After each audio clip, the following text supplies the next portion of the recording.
Hi, this is Ting3Com from COMP 19024, Cluster and Cloud Computing. In this video, I would like to introduce the Twitter Analytics System. This project focuses on explore the deadly sign of gluttony on social media.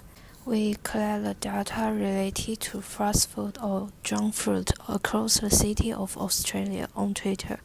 Then we compare our results with official data from Orin.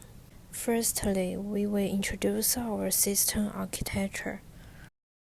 I'm going to talk about our system architecture and our system design. To gather and then to analyze Twitter from social media requires a large amount of computing power resource.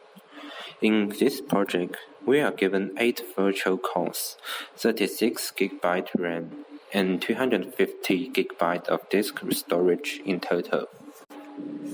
In general, we divide them into 4 virtual machines. Each is dedicated for a part of work: a CouchDB, a real-time Twitter scholar, a OTweets scholar, and a web server. I'm going to talk each one by one. Our database takes an entire virtual machine. The reason is that we want to make sure the database server is robust and does not become our bottleneck. Considering that it might have a high traffic communication and some heavy calculation on CouchDB MapReduce. The CouchDB is running in a Docker container. The port in the container was being mapped to the local host, and the container volume was also mounted to the external volume in Nectar. This will make sure that other virtual machines can be successfully accessing database. And if we need to stop the Docker immigrating the data to another instance, external volume and its snapshot can ensure our data will not be disappear. Our second instance is used for a real-time Twitter scholar. As an unpaid individual developer, there are a lot of limitations on Twitter API's usage. Since our Orin benchmarks are based on past data, if we are going to compare with it, it is better to gather tweets also from the time that the Orin record was.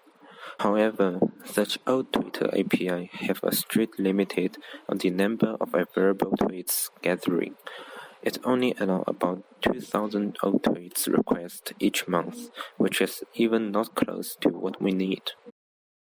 So we decided to crawl real-time tweets from Filter Real-Time Tweets API and try to find old tweets from Unimap Cloud resource. This instance is dedicated for real-time tweets scholar. The scholar tweets will directly transfer to our CouchDB on the first instance by CouchDB HTTP APIs.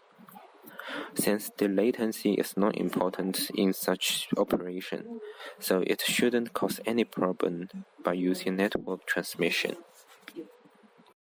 The third instance is used to crawl old tweets. As I mentioned, we were trying to gather old tweets from Unimap resource. Those tweets are stored in CouchDB as well. It provides some views, which used Twitter post location and tweets post time as the keys. So we could directly gather these tweets by CouchDB APIs. However, most tweets from this resource actually don't have a place attribute, thus we must have a per filter to filter out those tweets that has a place attribute. Considering the amount of posts on this resource is around 19 million, we arrange one instance for this works. The last instance is a web server, which illuminates our result in virtual. This web server connects with the database directly and asks a reduce request every 5 seconds to refresh its result. So the result shown on the website can be up to date and synchronously changed with the database. This part is implemented in JavaScript and uses some technology such as Node.js and Express to deploy the server. Next, we will show a demonstration for dynamic implementation. Now our task is to build 3 servers. One is the DB server, and one is a web server. This is a front end, and another is a crawler. So let's run it. And first is to copy the API password, which I have down here, and it's command V. It's the password.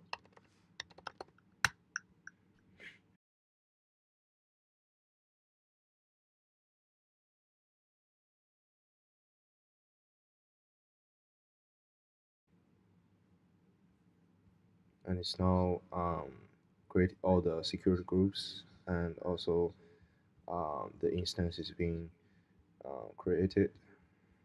And it's all the informations and image IDs.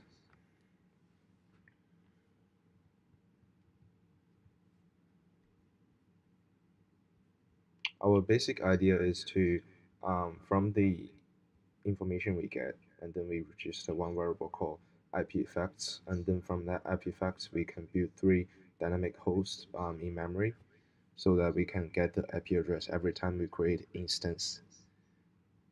And then based on the IP address we grab, like let's see the dynamic host, then we can operate on each host like DB server and crawler server, and then finally the web server.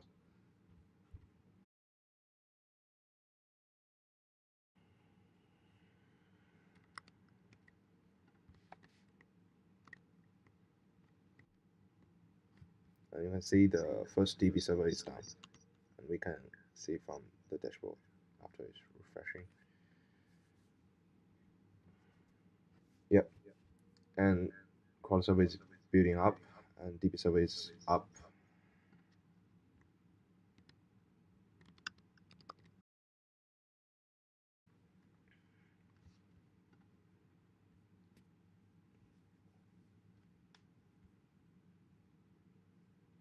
Crawler server is built up, and you can see from here.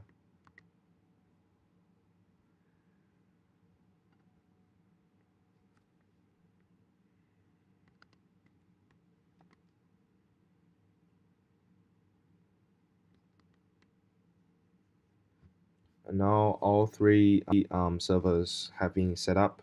It's the DB server, and crawler server, and web server, and all from here we can see, yeah, it's all done.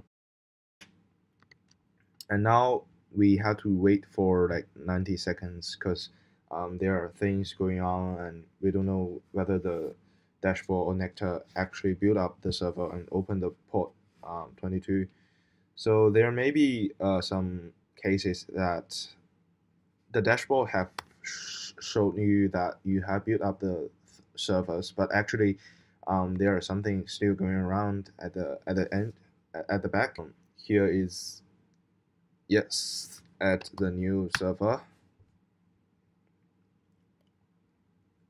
Yeah, you can see now it's entering the DB server, and the first task in DB server is environment setup. It's written here, like download some PHP stuff and change the proxy settings and install stuff.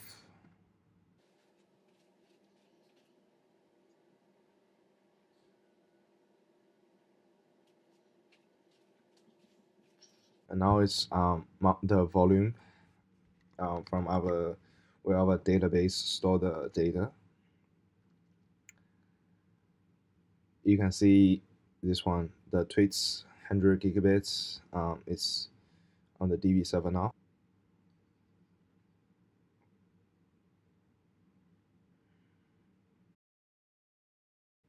And now it's running the Docker configuration, and we want to use a CouchDB image.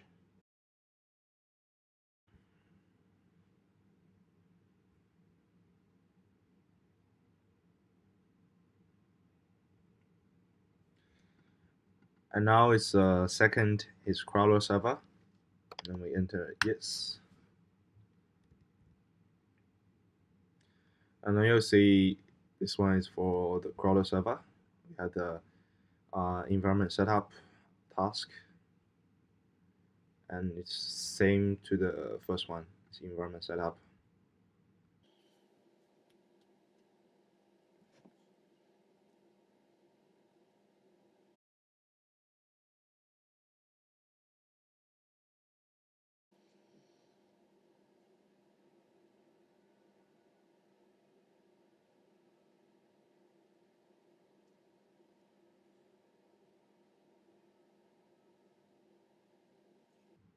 Now it's cloning our GitHub repo, like the crawler code, and now it's actually running the crawler.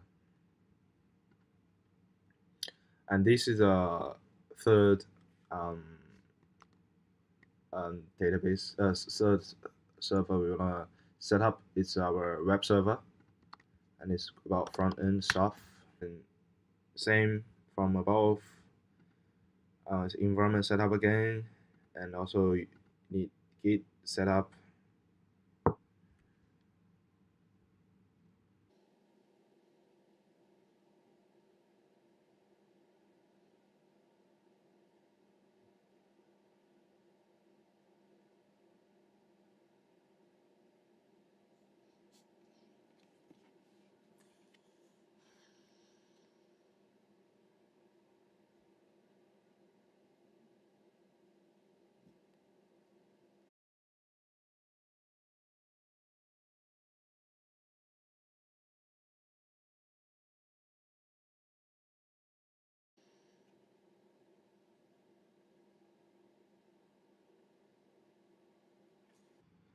Now it's running the front end, and we can see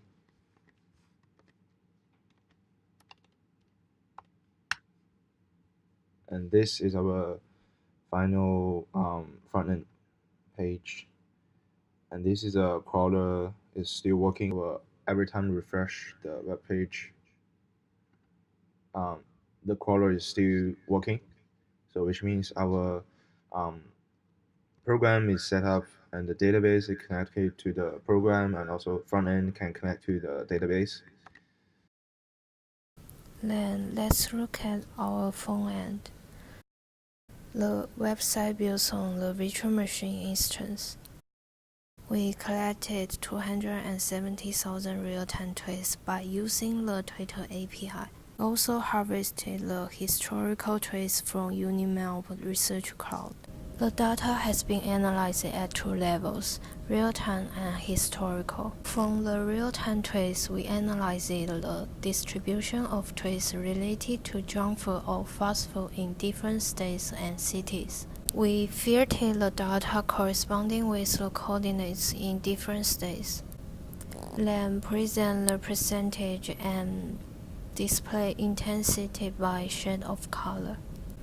It's easy to find that the northern territory accounts for 2.78%, which is the highest proportion, followed by the Victoria.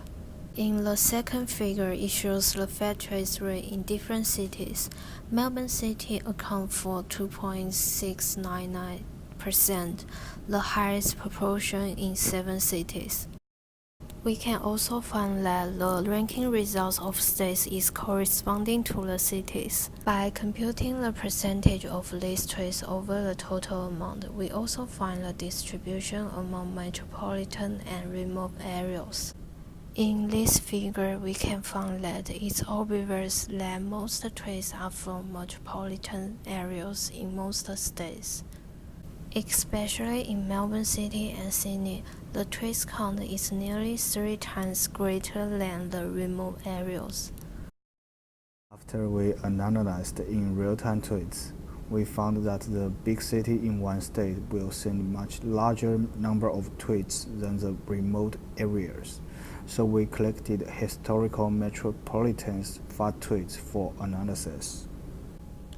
The orange datasets we collected stores the obese data from 2014 to 2015. Therefore, we harvested the tweets during this period of big city and calculated their obese rate. We compared the tweet rate with orange rate under the same period and location. As we can see, the real rate is bigger than that of Twitter. This is because not all the gluttony people will pay more attention to intaking instead of sending the tweets when they are eating or drinking. But if we divert our attention to Melbourne, we will notice that the orange data of Melbourne is the lowest, but the tweet data of Melbourne is the highest. The lowest reason is that the awareness of overweight in Melbourne improved steadily during these years, which can be verified in next figure. As for the highest data, this is because Melbourne has a far greater number of fast food restaurants than other areas because of huge demand and the business environment.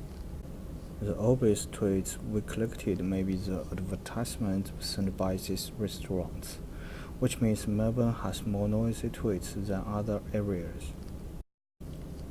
Another figure of historical analysis is the trend of fat tweets in Melbourne from 2014 to 2018.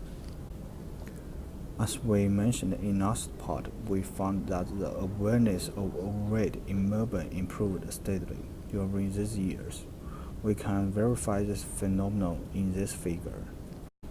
Except 2016, which is an outlier of this graph, the fat tweet rate decreased slowly. There are few fat people during these years. We can deduce that people paid more attention to health during this period. The outlier is caused by the tokens in our token list, which may be corresponding to the hot topic in 2016.